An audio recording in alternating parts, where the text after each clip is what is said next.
the #1 Costa Rica real estate and investment podcast, bringing you experts from all over Costa Rica.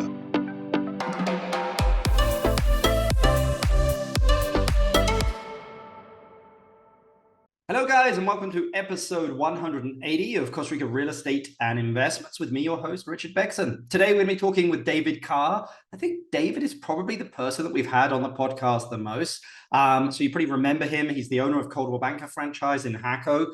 But today we get a bit of an update from him of kind of what he's seeing happening in the market, how 2023 compared to like 2022, how it compared to 2019. And also kind of what he thinks going to happen in the Central Pacific in 2024. So just trying to get you guys a little bit of perspective. We'll touch a little bit on Jaco, not much, but I think we're just really just going to stay on that Central Pacific, just because a lot of development starting to happen there, just because it's very close to San Jose, and also has a very strong local Costa Rican market as well, which is interesting. So we'll be chatting with him.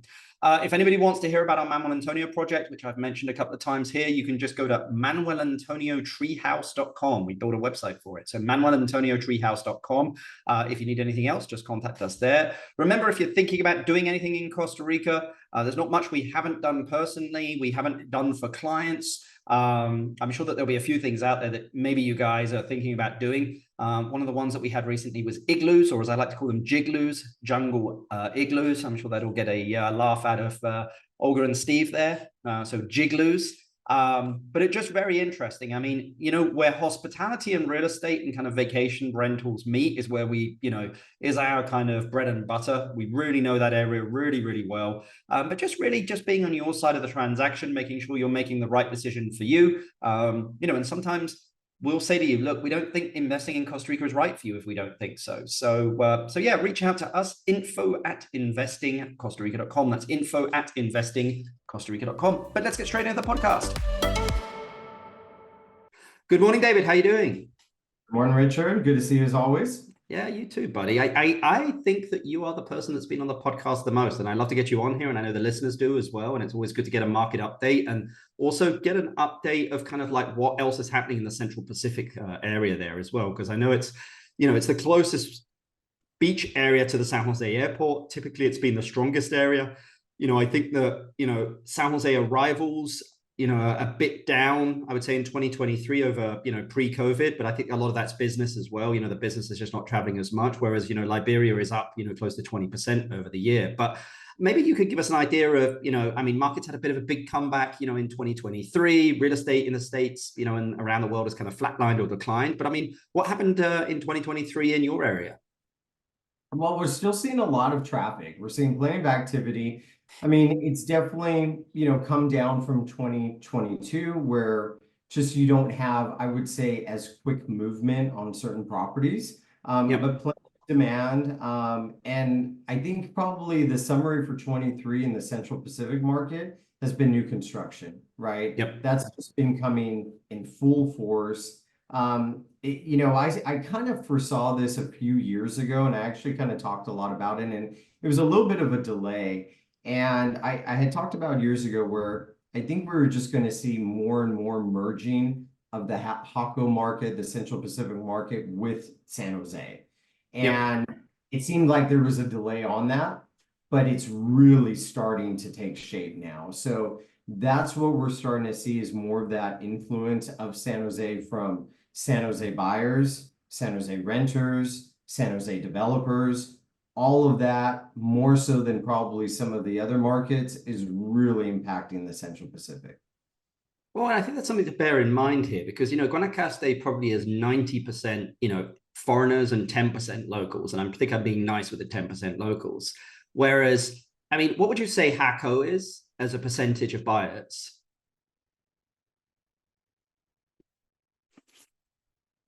Americans are making up 20 to 30% of the market. I mean, if you look at a lot of these new projects, what's happening and what's changing, right? And I think what a lot of people need to understand is when the market first kind of started, I always tell people back in the day and in the past generations, Costa Ricans came to the beaches once or twice a year. And as infrastructure has changed, as economy and disposable income has changed for Costa Ricans, now they're coming to the beach once a month. and they realize that they can rent out these properties as vacation rentals. So that was the first wave of that movement. Now the second wave is a lot of these Costa Ricans are becoming property owners. They're owning their property in San Jose, they're buying a small condo, and now they're finding that they can finance and get maybe a beach property. So that's kind of the second wave, is now you're going to see not just people renting here, but you're going to see the people that have the means. They're going to say, it makes sense for me to have a place at the beach an hour, hour and a half away, especially if it's affordable, especially if they can finance. So that's the area that I see trending, and that's what's kind of coming. I mean, real estate is demand and supply, dude. So, I mean, the good thing about the Central Pacific is there's always going to be demand from, from locals here. And I think people, what they don't understand is how much money locals have. Like Costa Rica is doing very well. Costa Ricans are doing very, very well. Like, I mean, the cost of living here is about the same as the States, with food and living. Like people are like, how do they live? And I'm like, well, because they earn pretty well. Well, and they can finance, right? The locals Correct. can finance. So that's a big swing. And we're talking about affordable properties, right? Now, our Costa Rica is dropping $500,000 million, like, some of the foreigners, not necessarily, but in our market where we're seeing under $200,000 inventory pop up, I mean, for a Costa Rican to finance on, something for 180,000, that's obtainable, right? And the developers are seeing that, they're recognizing that. And I think you're just going to continue to see those markets merge, where if you look at the trends in San Jose, right, in Escalante, in Sabana, and Escazú, and vertical development, smaller condos, all of those patterns we're seeing here in the Central Pacific. It's coming, the developers are coming in full force. They have their markets that they even have their databases. They're not even relying on us to sell to them. They're coming in here and they're selling them out already on their own. So I think that is a very much of a different dynamic that these other beach areas are not seeing. And where I see that changing and I see that affecting is, I think that vertical development is going to be primarily in Jaco, because the developers can do that and develop that at a price that's affordable. And then I think you're going to see more pushing of then into those other areas of the Central Pacific. So because you're seeing more growth and built up in Jaco, well, then there's going to be more alternative people seeking Hermosa and Estorils, and you're starting to see that. Yeah. So, I mean, do you think that 2024 in Jaco, well, I mean, it's going to continue to, I mean, you said that it's going to continue to push out into Playa Hermosa, Estorils, that area. And I think you're seeing that at the moment. But I mean, if you've got your crystal ball out of 2024, do you think that there is still, is there still room for a good investment?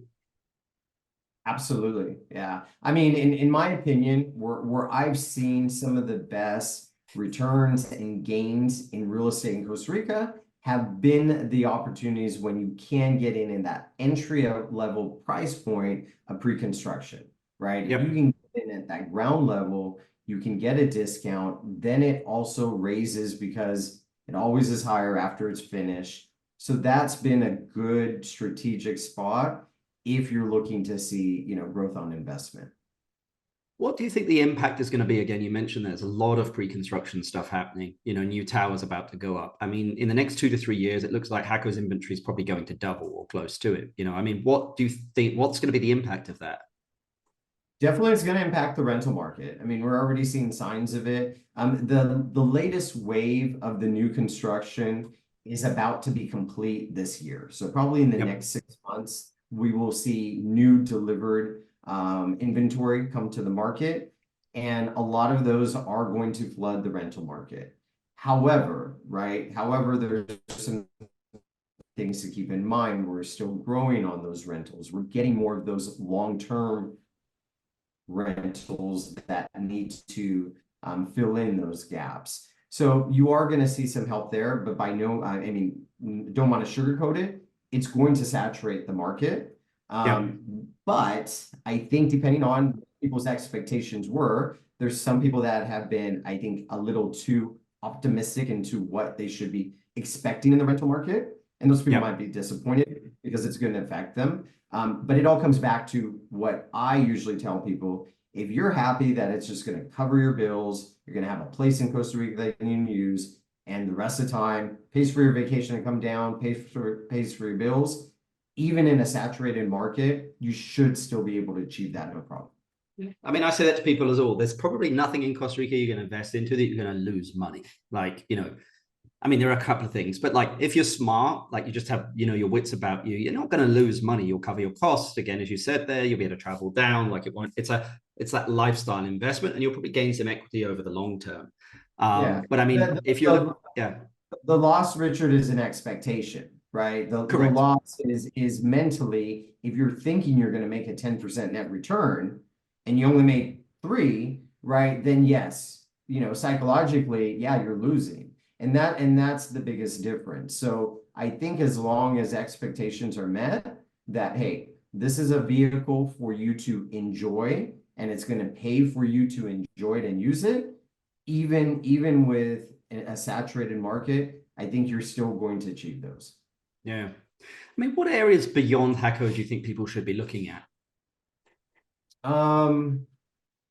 I mean, Hermosa and Estorrillos are definitely in the next plays. I don't foresee us going north in the Jaco area. We're still affordable. That's the good news. And I think especially with what the rest of the country has done, we still see options that what I consider affordable. We have new condos that were just a block from the beach that we just started selling. There's still some available, under $200,000, right? Yeah. You can't really find that anywhere in the country at this point.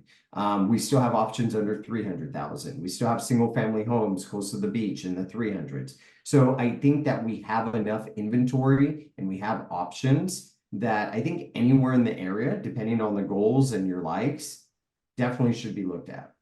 Okay.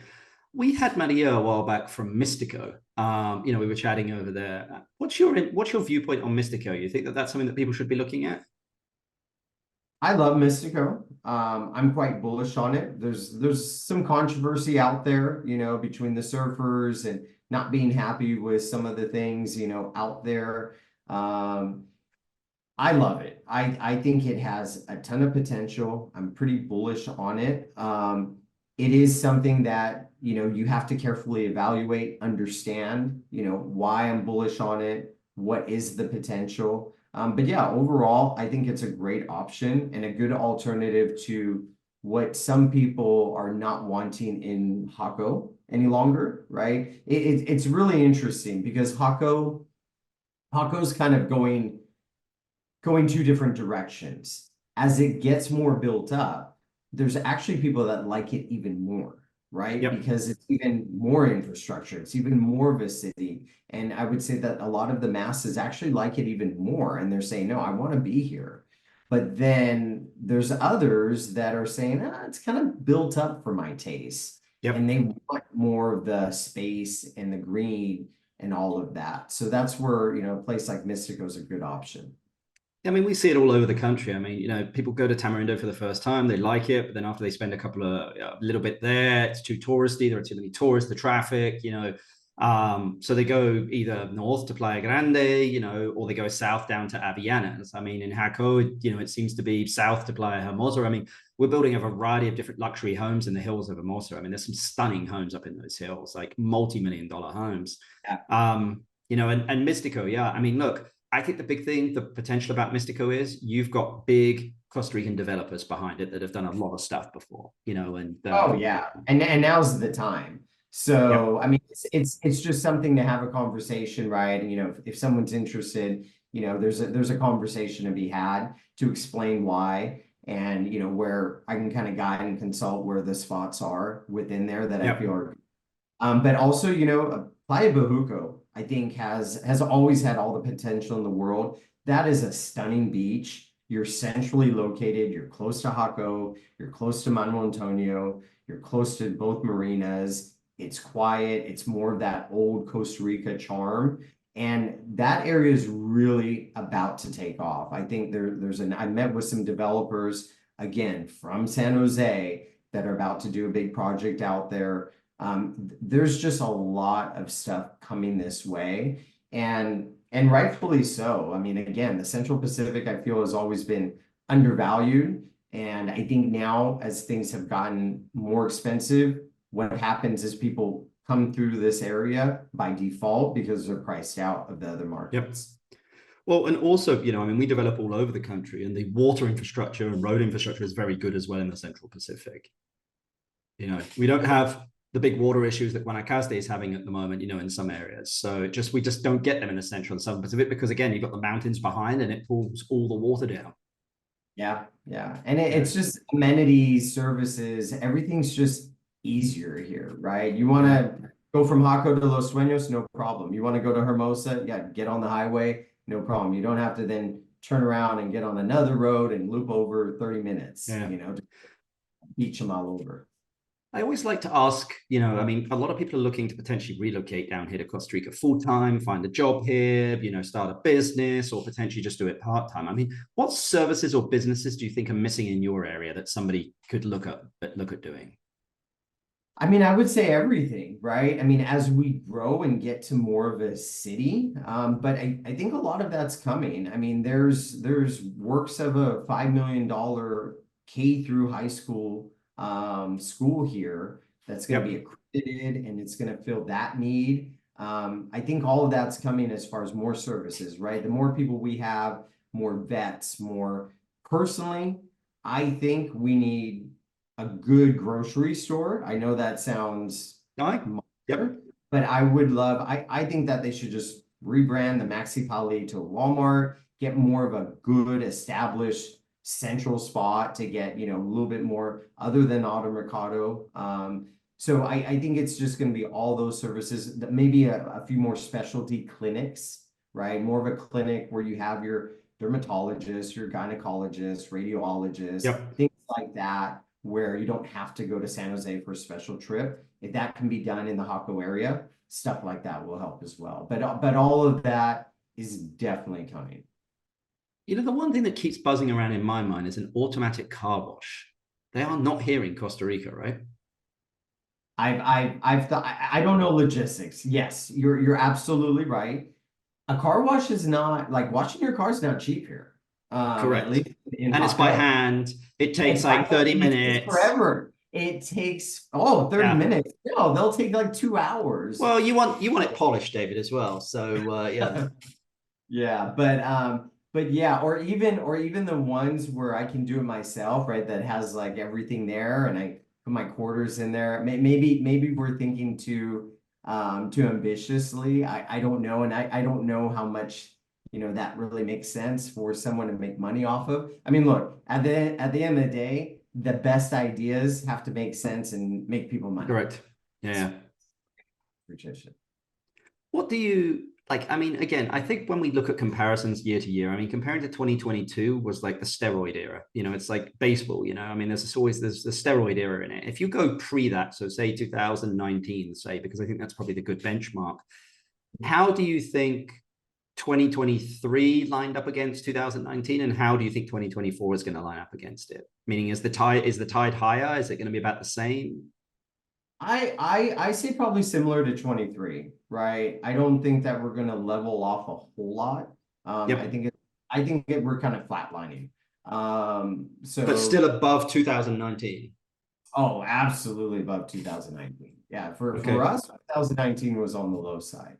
So I think if you look at overall volume of sales, if we actually had those real numbers, I think that you find that they're significant. Now, it is a little bit more spread out, which means competition, which means there's going to be spots in the market that aren't going to be as easy to sell, right? Because you're competing with new construction.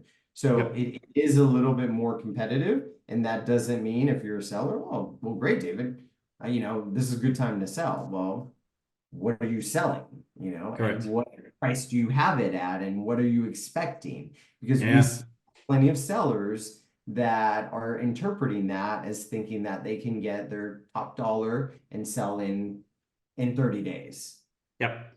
Wow. Yeah, yeah. I mean, I think that probably, I mean, there's still product that will sell top dollar and will sell within 30 days, but I think it's very limited, as you say there. I think that crazy ship has sailed now, and I think that the drunkenness has kind of worn off, and it's kind of the hangover is starting to, kind of take place, and people are starting to wake up. So we'll see how it goes. Well, and the other thing too that I would add to that we've seen in 22, we saw people that said, "I'll take it." Right? Yep. There was so much desperation there where they just settled and they took it. We're back to where traditionally with Costa Rica, with cash buyers, Americans are selective. They're in fact, they're a pain in the ass. They're picky, especially people with real money. Yep. I'm not shy saying it.